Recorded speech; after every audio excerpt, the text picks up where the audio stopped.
Hey everyone, this is Jordan from Sleeklens.com. In this video, I'm going to show you a pretty basic step in Photoshop, and that's how to create a Photoshop action. There's a lot of videos about this, but I've noticed that a lot of people are actually wanting to kind of speed up their workflow or learn how to pretty much make similar effects to your photos without having to go through the process over and over and over again. And so that's where Photoshop actions can actually come into play. So they're like Lightroom presets that you might see, but you can do a lot more things with them. You can do a lot more complicated or complex editing with them. So let's go ahead and show you how to create and set up a Photoshop action. This is going to be a very simple action. It's going to do mainly a color effect to your photo, but you can get really creative with these and make them pretty much do anything that you want them to in Photoshop with just a click of a button.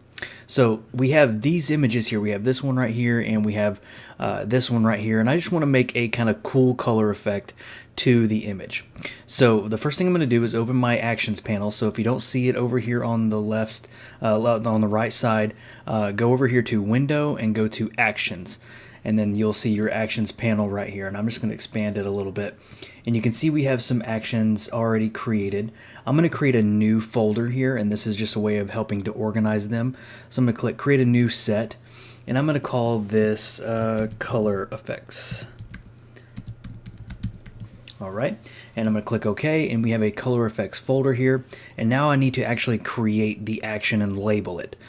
So let's see here. I'm going to click the plus button here, and I'm going to call this, let's just say, Color Fade. You can pretty much name it anything that you want to, but this will just be a great way of remembering what this effect does. And we're going to put it in the new set that we just created, Color Effects, and you can actually assign function keys to them. You can assign kind of shortcuts, so that way you can just click a shortcut key on your keyboard and it'll automatically apply the effect. You don't even have to open your actions panel, but if you want to do that, you can. You certainly don't have to. And then we can apply a color to it. This is just another way of organizing these. I'm not going to do that on this one, but if you have multiple actions in your color set and you just want to make sure they're well organized, you can definitely do that. So we're going to click Record. Now one misconception is when you click Record, you're not obviously recording a time variable. So you don't have to hurry through these. As you can see, I'm just sitting here doing nothing, and it's doing exactly what it needs to. It's just waiting on me to put something in Photoshop to record what actions I'm doing. So we have this action here. It's recording. It's going to record every step that I do. So I'm going to go down here to my adjustment layers, and I'm going to click Gradient Map, and I'm going to apply a gradient map effect. So I'm going to click on here, click right there, and I'm going to choose my kind of white point here, go to the colors, and I'm going to choose like a blue color. And this is again just a sample. This is just showing you the process of setting up one, and you can apply it to any kind of effect that you want. I'm going to click OK here. I'm going to go to my black point, and I'm going to choose, let's choose kind of like an orange color right there, two complementary colors, and click OK. And that is the color effect that I want to apply, but I'm going to apply a blending mode to it.